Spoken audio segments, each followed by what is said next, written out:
Mga tol, nag-a-agree ba kayo na unti-unti nang lumiliit ang mundong ginagalawan po nitong si Bato de la Rosa? Dati pong siga ito sa panahon ni Duterte, nung Pangulo si Rodrigo Duterte, talagang napakatikas po nito. Lahat ng gustong gawin, nangyayari, partikular sa pamumuno niya sa Philippine National Police. Ito po ang utak ng Project Double Barrel na nagresulta po sa libo-libong mga Pilipinong nangamatay dahil po sa war on drugs. Pero nito pong nakaraang Miyerkules, May 20, ang Korte Suprema ay tinabla ang aplikasyon niya po para po sa issuance ng TRO. Kaya naman sa ngayon, kinukonsidera na po talaga ito pong si Bato de la Rosa na hulihin ng ating gobyerno. Ang ating Department of Justice Secretary Frederick Bida, pinahayag na pong pugante ito pong si Bato de la Rosa at nagbabala pa sa mga kapwa natin Pilipino na tutulong dito po kay Bato de la Rosa na maaari pong humarap sa kaukulang kaso. Pero syempre, hindi pa rin nawawala ang mga supporter nito pong si Bato de la Rosa. Partikular yung kanyang abogado na si Jimmy Bondog. Mamaya itatapik din po natin yan, pati yung pagtatanggol ni Rodante Marcoleta. Pero ngayon, unahin muna natin yung pakiusap ng nasa minority senators. Partikular itong si Erwin Tulfo at Senator Risa Ontiveros. Unahin natin basahin ang balita kaugnay po ng suggestion nitong si Senator Erwin Tulfo. Ayon po sa kanya yesterday, May 21, 2026, kung ako si Senator Bato, I would present myself to the authorities. Para kay Senator Erwin Tulfo, dapat nang sumuko si Senator Bato de la Rosa sa mga otoridad. Kayo ba'y sumasang-ayon sa sinasabi po ni Senator Erwin Tulfo, mga tol? Kasi mukhang ito lamang talaga ang tanging paraan para malinis ang kanyang pangalan, hindi po yung pagtatago. Kasunod ito ng utos ng Department of Justice na ipatupad na ang International Criminal Court arrest warrant laban sa senador. There's a saying, plight means guilt, ayon po kay Tulfo. Why are you afraid? Come out and tell the truth and say, no, I did not do it. Sabi ni Tulfo sa programang Political Beat ng One News. Kahit anong korte pa yan, court sa Hague, Supreme Court, International Court, it doesn't matter. 100% nag-agree ako, syempre, na dapat harapin nito pong si Senator Bato de la Rosa yung kanyang kinakaharap na kaso for crimes against humanity diyan po sa International Criminal Court. Ito naman po yung pahayag ni Senator Risa Ontiveros. Ayon po kay Ontiveros, the rule of law should always prevail. Dapat manaig ang pagrespeto sa batas at prosesong legal. Inuulit ko ang aming panawagan kay Senator De La Rosa. Igalang ang batas at mag-submit at makipagtulungan sa mga alagad at proseso ng batas. I pray for the peaceful and lawful resolution of this situation, which has already affected multiple institutions and the entire country itself. May justice be served. Yan po pahayag ni Senator Risa Ontiveros. Sa ngayon, ang very vocal po ng mga senador sa minority, itong dalawa, Senator Erwin Tulfo at Senator Risa Ontiveros, kaugnay po ng kahilingan po ng pagpapasuko dito po kay Bato de la Rosa. Pero syempre, yung 13 Judas, alam naman po natin kung ano-ano po yung kanilang nagawa para po ma-facilitate, partikular ang pagtakas nito pong si Bato de la Rosa. Specifically, ito pong si Senator Robin Padilla. Siya po ay nakitang kasama si Bato de la Rosa pasado alas 2 ng madaling araw na papalabas po ng Senate of the Philippines. Kitang-kita po sila sa CCTV mula po doon sa taas hanggang sa parking area, hanggang sa pagsakay sa sasakyan mismo na Fortuner nitong si Senator Robin Padilla at hanggang lumabas po ito ng Senado. Kaya kung sinasabi ngayon ni Secretary Bida ng DOJ na ang sino mang tumutulong o tumulong sa pagtakas ni Bato de la Rosa ay maaaring makasuhan. Sana wag na pong patagalin pa ang pagsasampa ng kasong kriminal for obstruction of justice dito po kay Senator Robin Padilla. Tapos alamin din nila kung meron pa pong ibang may mapapanagot na kapwa majority senators nitong si Bato de la Rosa. Kasi ako'y hindi naniniwala mga tol na magagawa alone yan ni Bato de la Rosa at syempre sa tulong na rin ni Robin Padilla. Kahit dalawa po sila na nagsabwatan sa pagtakas niya, meron pa ring pananagutan sa tingin ko, partikular ang Senate President na si Alan Peter Cayetano. Dahil hawak ni Alan Peter Cayetano ang USAA no? Kung binigyan ng instruction ni Alan Peter Cayetano na siguraduhin ninyo na nasa custody natin itong si Bato de la Rosa dahil ipinlace natin under protective custody yan, hindi gagawin ng mga OSAA personnel na payagang lumabas si Padilla or ito pong ito pong si Bato de la Rosa. Si Padilla okay lang lumabas pero si Bato de la Rosa hindi dapat na payagang lumabas yun dahil under protective custody. Tapos ganun lamang kadali, snappy pa yung mga nagbabantay nang dumaan si Padilla at Bato de la Rosa, tumindig kagad sila at sumaludo pa. Oh, 'di ba nakikita po ninyo 'yon sa buhatan. Kaya hindi dapat palagpasin po ito ng ating gobyerno. At sana totoo yung sinasabi ng Malacanang na hindi po palalagpasin ang pangyayari na yan sa Senado. In particular yung naging putukan noong May 13 ng gabi, no?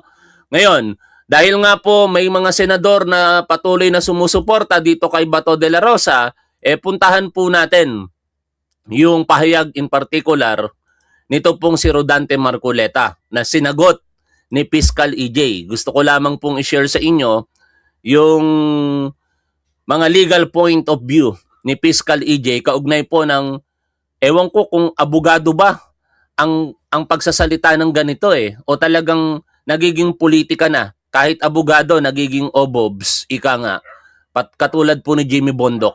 Mamaya si Jimmy Bondoc naman, after nito. Sabi po kasi dito, noong May 18, nitong si Rodante Marcoleta, akala nila yung warrant of arrest can be enforced. No? Wala na tayong membership sa ICC. Sa Rome Statute, without the treaty, that will be the legal basis. What will be the legal basis of a warrant of arrest? You tell me. You tell me. Ito yung sinabi ni Rodante Marcoleta May 18, 2026. Ang problema, May 20, Marcoleta naglabas ng desisyon ng Korte Suprema kaugnay ng TRO na hinihingi ni Bato de la Rosa. Sabi ng Korte Suprema, hindi sila mag-i-issue ng TRO. Ang ibig sabihin lamang nun, kinikilala mismo ng Korte Suprema na ang ICC warrant of arrest ay valid. Kasi alam niyo mga tol, ang purpose ng TRO para sa mga irreparable injury or damage, ika nga, na kapag hinayaan ng korte ay mahihirap ng ma-repair o maibalik pa. Kaya pagka sa mga pagkakataon sa tingin ng korte, ganun ang pangyayari, partikular sa isang akusado, mag-i-issue po yan ng TRO. In this case, hindi po nag-issue ng TRO itong Korte Suprema. It means valid. Valid ang ICC warrant of arrest in the meantime. Kasi meron pa rin naman pong petisyon na hindi pa rin talaga na sasagot ng Korte Suprema. At yan nga po yung hinihingi ng kampo nitong si Bato de la Rosa base sa mga merito ng kanilang mga petisyon. Ngayon, ano po ang sagot dito? Nito pong si Fiscal EJ. Ayon po kay Fiscal EJ, with all due respect, Mr. Senator, ganito po kasi yan. Nile-lecture ng isang senador. Number 1, sumali po ang Pilipinas sa Rome Statute, the treaty creating the ICC noong 2011. May kapangyarihan ba ang Pilipinas na sumali sa treaties Yes, under Article 7, Section 21 of the 1987 Constitution, treaties become valid and effective upon concurrence of at least two-thirds of the Senate. The moment na niratify natin ang Rome Statute, naging bahagi ito ng batas ng Pilipinas. Under Article 2, Section 2 of the Constitution, the Philippines adopts generally accepted principles of international law as part of the land. Lahat ng mga principle of international law ay nagiging bahagi na rin po ng batas dito sa Pilipinas. Kasama rito ang principle of pacta sunt servanda. Ano ang ibig sabihin ng pacta sunt servanda? Ayon po dito sa binabasa natin ng panulat ni Fiscal EJ, which means treaties must be complied with in good faith. Dapat sumunod po tayo sa mga tratado. Ikatlo, sa ilalim ng Rome Statute, voluntaryong kinilala ng Pilipinas ang jurisdiction ng ICC to investigate and prosecute crimes against humanity, genocide, and war crimes committed habang miyembro pa tayo ng treaty. Ikaapat, at kasama sa jurisdiction ng ICC ang kapangyarihang mag-issue ng arrest warrants. Otherwise, magiging meaningless ang ICC kung wala itong power to compel the appearance of the accused and enforce its proceedings. Sana nauunawaan ito ni Senator Rodante Marcoleta, no? Ikalima, totoo na nag-withdraw ang Pilipinas sa Rome Statute. Nag-take effect ang withdrawal noong March 17, 2019. Subalit, under Article 127 of the Rome Statute, withdrawal does not extinguish obligations or proceedings na nagsimula while the country was still a state party. Inagrihan natin yon, Senator Rodante Marcoleta, nung tayo ay papasok pa lamang noong 2011 bilang miyembro ng ICC. Pumayag ang Pilipinas at alam na alam po ng gobyerno ang Article 127. Ang ICC investigation covers alleged crimes committed from November 1, 2011 to March 16, 2019. Panahon na miyembro pa ang Pilipinas. Kinilala rin ito ng Supreme Court in the case of Pangilinan versus Cayetano. At ito yung namimiss ni Jamie Bondoc, mga tol. No? Ginamit niya ang jurisprudence na Pangilinan versus Cayetano, pero kinalimutan niya yung mismong essence ng desisyon na yan na dapat kilalanin ng ating gobyerno, partikular ang jurisdiksyon ng ICC sa mga panahon na miyembro pa tayo nito. Kasi dito, sa pagtatalo nila ni Ses Drilon, isa yan sa mga ina-argue nito pong si Jamie Bondoc, no? Tapos yung kanyang argumento na ang abogado dapat ang pagsilbihan ng warrant.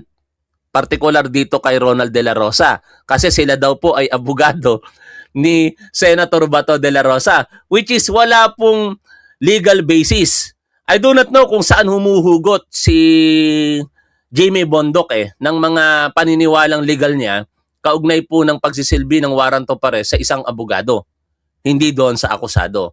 Tapos hinamon niya pa si Attorney Reyes Del Rosario ng debate. Dapat kagabi. Inagrihan siya ni Attorney Reyes Del Rosario. Pinrepair ni Attorney Reyes Del Rosario yung debate nila. Tapos ano ang naging sitwasyon? Hindi natuloy kasi mamaya ipaparinig ko po sa inyo, babanggitin dito nitong si Jamie Bondoc na 8% na lang daw po yung battery niya. At meron pa raw siyang kakausaping kliyente. Alam niyo, yun ay mga dahilan lamang Kasi alam mo na ikaw ay makikipagdebate sa gabi. Bakit hindi mo sinigurado na meron kang magagamit na full percent ang battery na gadget? Hindi naman ako naniniwala na isa lamang ang cellular phone nitong si Jimmy Bondoc, kung isa man lang, at least merong ibang gadget yan na pwedeng pakisuyuan para doon siya umakyat sa isang debate. Tapos, maghahamon ka pa ng debate, sasabihin mo bigla, may kliyente kang kakausapin. Dapat, bago ko naghamon, alam mo na yung schedule mo nung gabi. Mamaya natin puntahan yan. Balikan muna natin si Marcoleta. Ito pa po yung sinasabi po dito nitong si Fiscal EJ. Ika-6, kaya kahit nag-withdraw na ang Pilipinas sa Rome Statute, may tinatawag, ito na, sinabi po ito ni DOJ spokesperson Martinez, no? Na merong tinatawag na residual jurisdiction or obligation ang ICC over crimes allegedly committed habang miyembro pa tayo. Hindi nawawala ang jurisdiction dahil lang umalis later on ang state party. No? Ang ibig sabihin mga tol ng residual jurisdiction, kahit wala na tayo sa ICC, pero nung mga panahong miyembro pa po tayo nito, merong jurisdiction ang ICC sa atin. No? O, ituloy ko po yung binabasa po natin. Ika-7, kaya hindi accurate sabihin na walang legal basis ang ICC warrant. The legal basis is the Rome Statute itself, a treaty validly entered into by the Philippines and effective during the relevant period. And yun nga po, from 2011 to March 16, 2019. Ika-8, need pa bang i-localize o ipa-approve muna sa Philippine Courts ang ICC warrant bago ito ma-enforce? Yan po yung ina-argue ng mga DDS lawyers at supporter ni Bato de la Rosa. Particular si Jimmy Bondoc. Ano po ang sagot? Not necessarily. Since hindi na tayo state party, hindi na applicable in full ang ordinary operation procedures under the Rome Statute. Kaya ang ginagamit ng executive branch ay ang mismong batas po natin. Ano po yung batas natin? Ituloy ko po yung binabasa natin dito. Section 17 of Republic Act 9851, which authorizes Philippine authorities to surrender, Senator Rodante Marcoleta, to surrender or transfer a person to the appropriate international tribunal when that tribunal is already exercising jurisdiction or undertaking the prosecution of said crimes. At since 2017 pa lamang, inireklamo na sina Rodrigo Duterte. At ito'y nagpatuloy sa pag-iimbestiga ang ICC prosecution hanggang sa finally, lumabas po ang warrant of arrest, una kay Rodrigo Duterte at ngayon dito kay Bato de la Rosa. Kung meron mang dapat sisihin kung bakit walang prosecution at investigation na nangyari, Duterte administration mismo yon. Tapos ngayon, sasabihin dito nitong si Jimmy Bondoc, bakit daw hindi kasuhan? Itanong mo sa Duterte administration, Jimmy Bondoc, kung kinasuhan si Rodrigo Duterte, kung kinasuhan si Bato de la Rosa at iba pang mga co-perpetrators nila sa panahon ni Rodrigo Duterte at sa mga unang taon ng Marcos Jr. administration, kayo mismo nagkusa. No, kasi walang gustong magreklamo dito, hindi naman pwedeng basta na lamang mag-imbestiga ang gobyerno, mawawalang sa isa yon mga tol, dahil sa huli kinakailangan po ng mga tetestigo, no? At kung unwilling ang mga tetestigo, walang mangyayari sa kaso, magiging moro-moro lamang po yon. Pero kung ginawa nyo yan sa panahon ni Rodrigo Duterte, sana hindi nakapasok ang ICC jurisdiction sa issue ninyo, no? Kasi ang liwanag po ng sinasabi ng Republic Act 9851 kung meron ng isinasagawang investigasyon or prosecution ang isang international tribunal, in this case, International Criminal Court, pwedeng isurrender ng ating gobyerno ang subject person po nila na iniimbestigahan o ang akusado sa ilalim ng kanilang jurisdiction. Nagkaroon ng ganong sitwasyon sa ICC.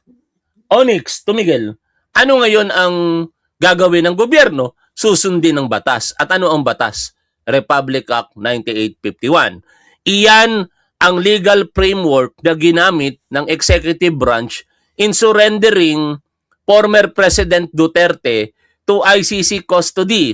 Ikasyam, and even assuming na dumaan pa sa local courts, the latter has no power to redetermine probable cause.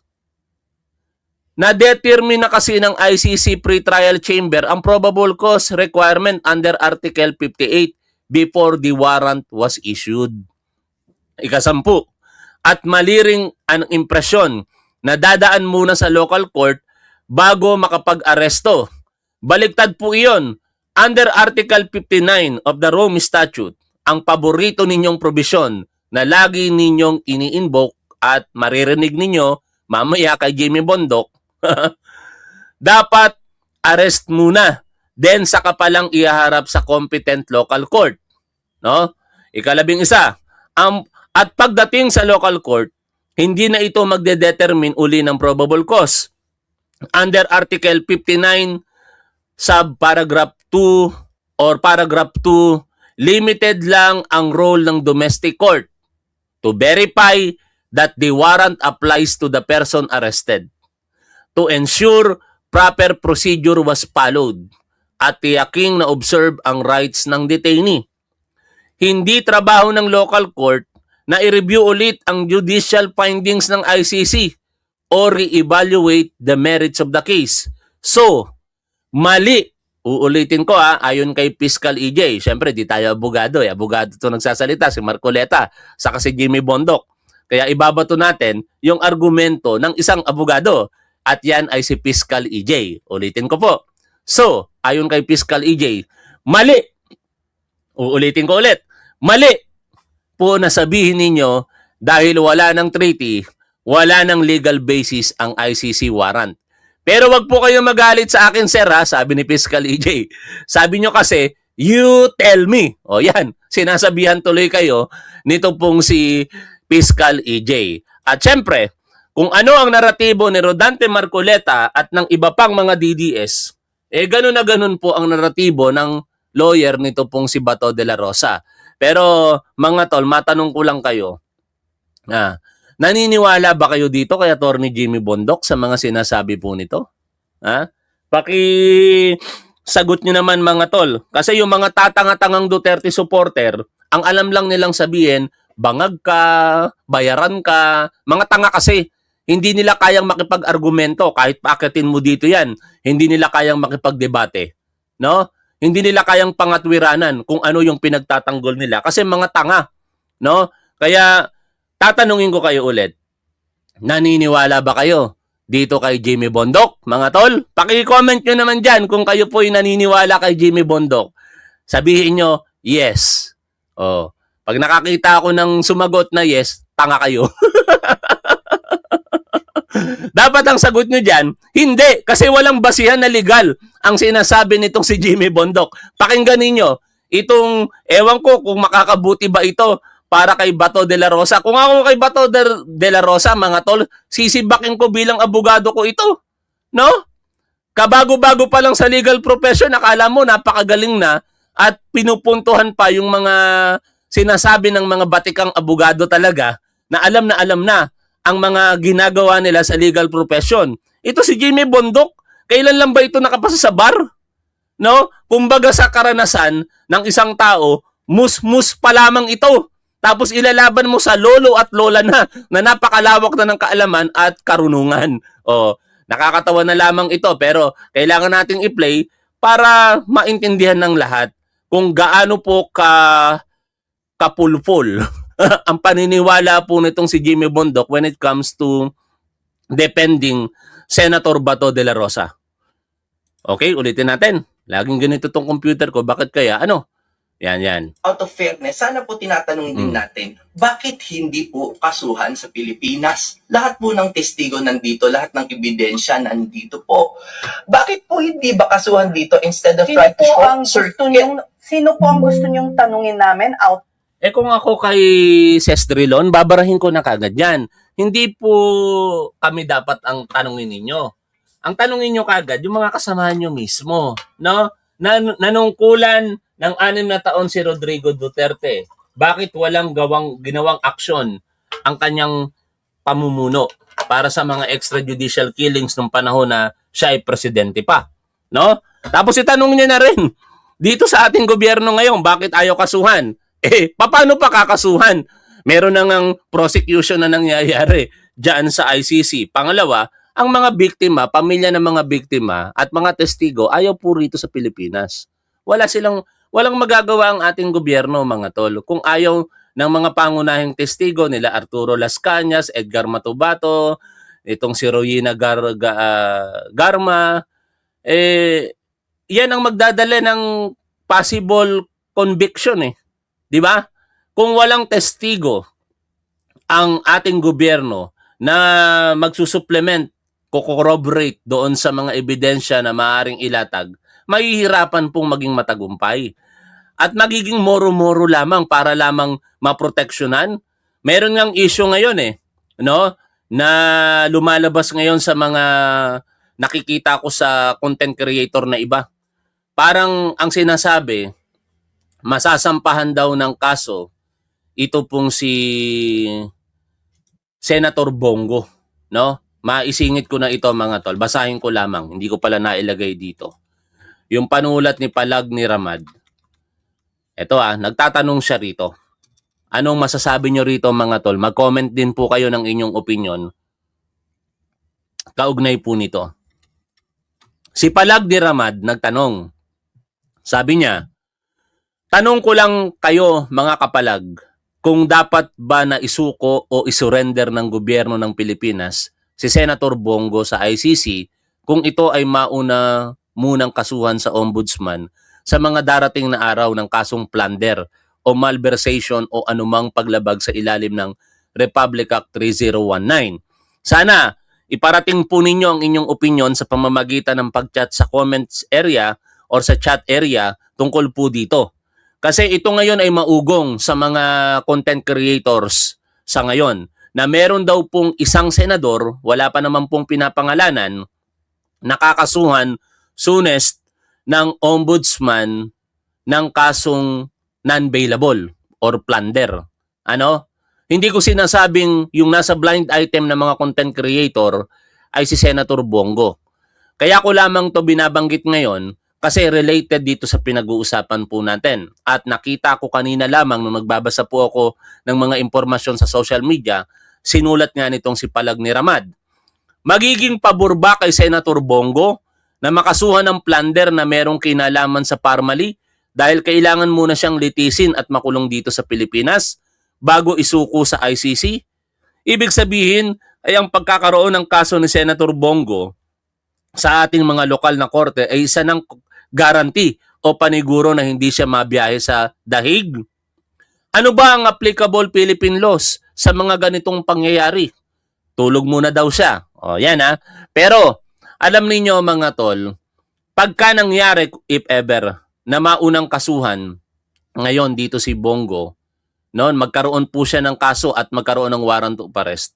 Baka matulad na po ito kay Apollo Kibuloy, no? Alam niyo si Apollo Kibuloy may kaso sa Estados Unidos, di ba?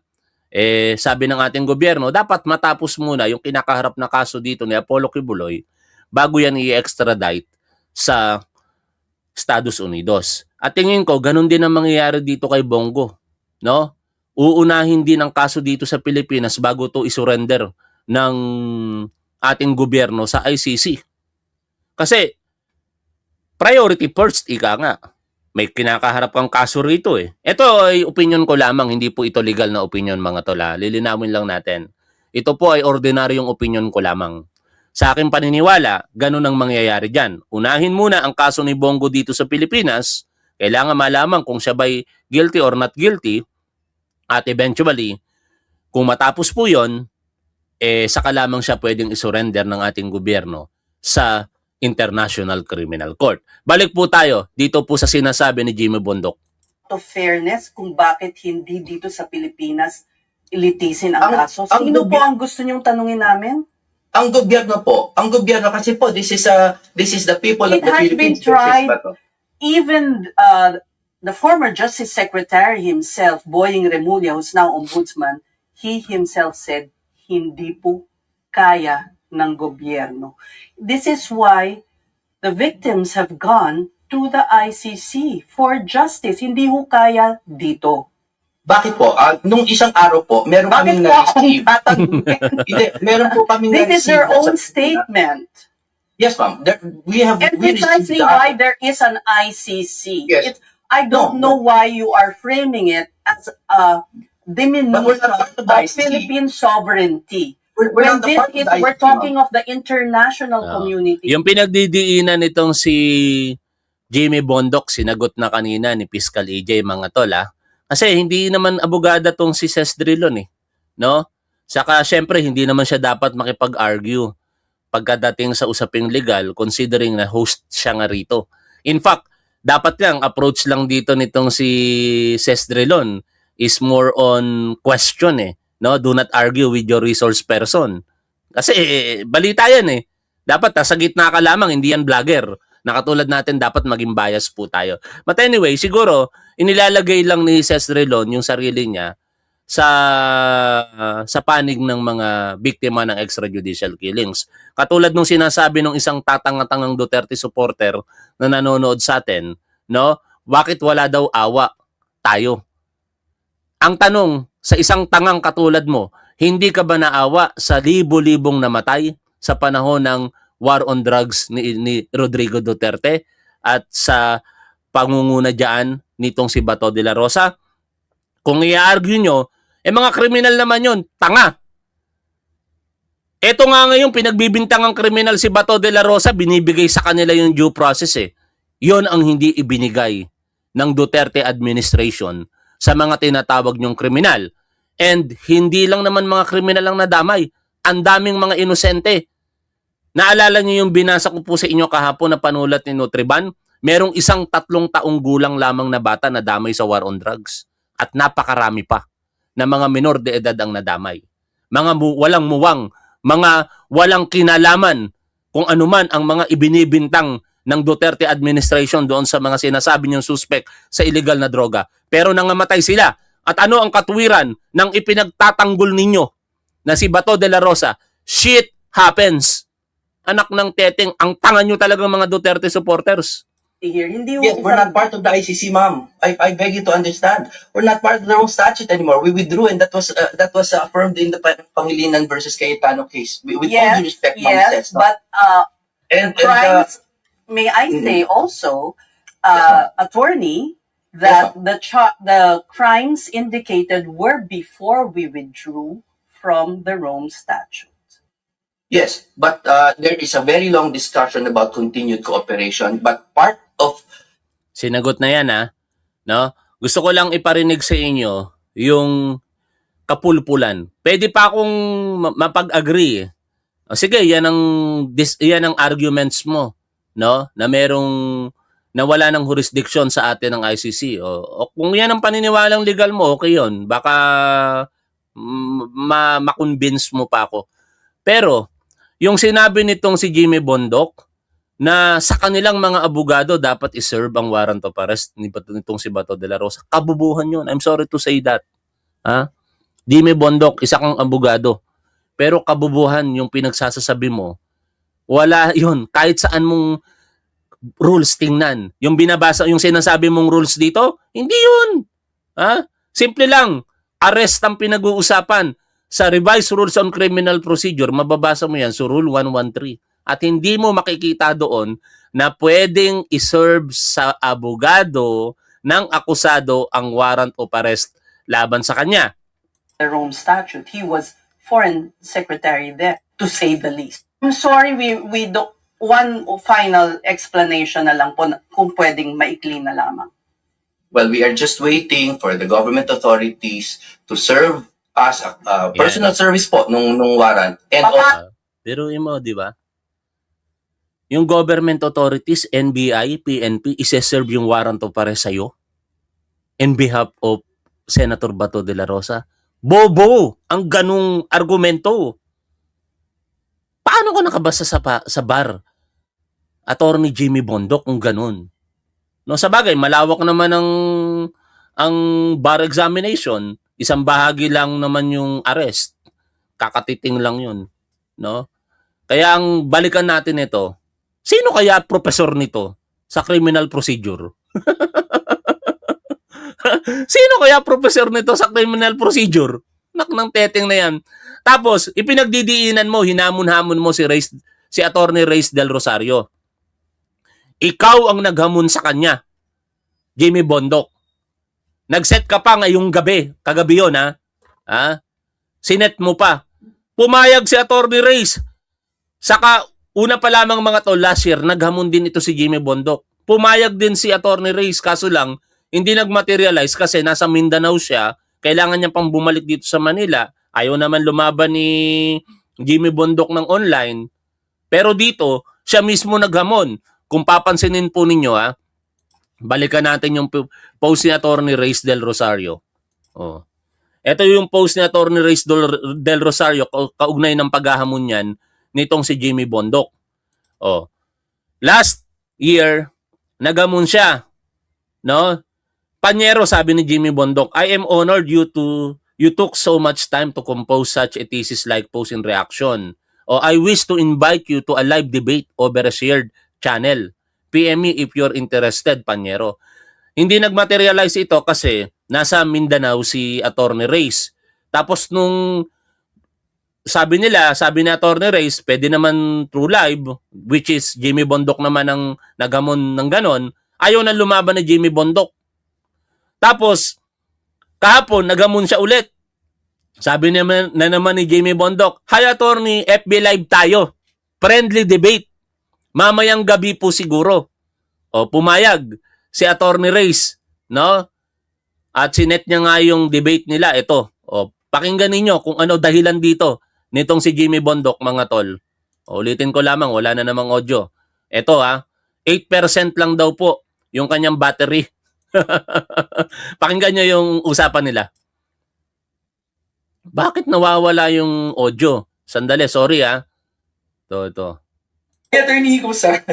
Ano lang, Attorney, ayun, ganito pala ka mag-join dito. Ngayon ko lang na-try itong ganito. hindi, ano na lang, attorney, kasi ano din naman ito, be unfair to you kung mag-end tayo abruptly. You can just provide your explanation kung bakit mapopostpone. Okay na. Yeah, go ahead. Okay na. Hindi, ako naman, I'm here in, una sa lahat ng mga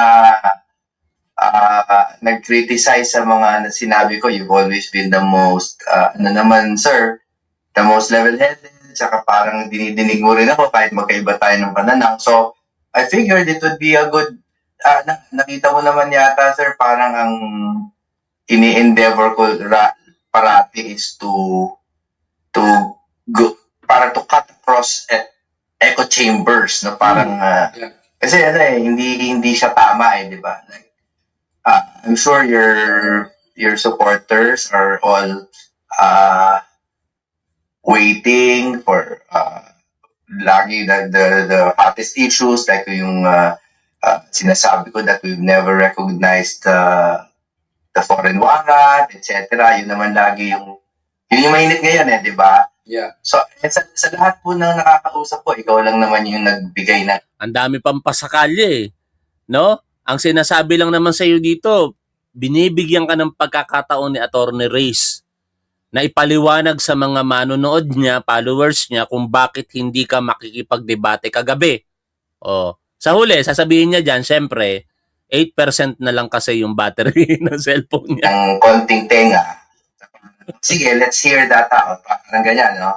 So that's why I'm here. Yun nga lang, nasa labas pa ako and an hour away from my house. Ayan, Yan, Yan ang mga 8% na lang itong battery ko. 8% na lang daw yung battery niya, anak ng teteng na yan. Wala ka bang power bank? Wala ka bang charger dyan sa kotse mo? Attorney Jimmy Bondoc. Pwede naman kayo magdebate along the way. 1 oras ka pa papunta sa bahay ninyo. And after that, makikipagkausap ka sa kliyente. Hindi naman tatagal siguro ng 1 oras yung debate nyo tungkol dyan sa warrant of arrest. Yeah. So, nanggaling ka pa niyan sa GMA at saka dun sa... In short, mga tol, nagdadahilan na lang ito si Jimmy Bondoc. Yan ang mahirap sa inyo, mga Duterte supporter, even itong lawyer ni Bato de la Rosa. Maghahamon-hamon kayo ng debate, tapos, pag pinalagan kayo, aatras pala kayo. 'Di ba? Wag na kayong parang si Tio Moreno. Hinamon-hamon ng debate si Attorney Jesus Palsis. Nung pinalaga ni Attorney Jesus Palsis, umatras si Tio Moreno.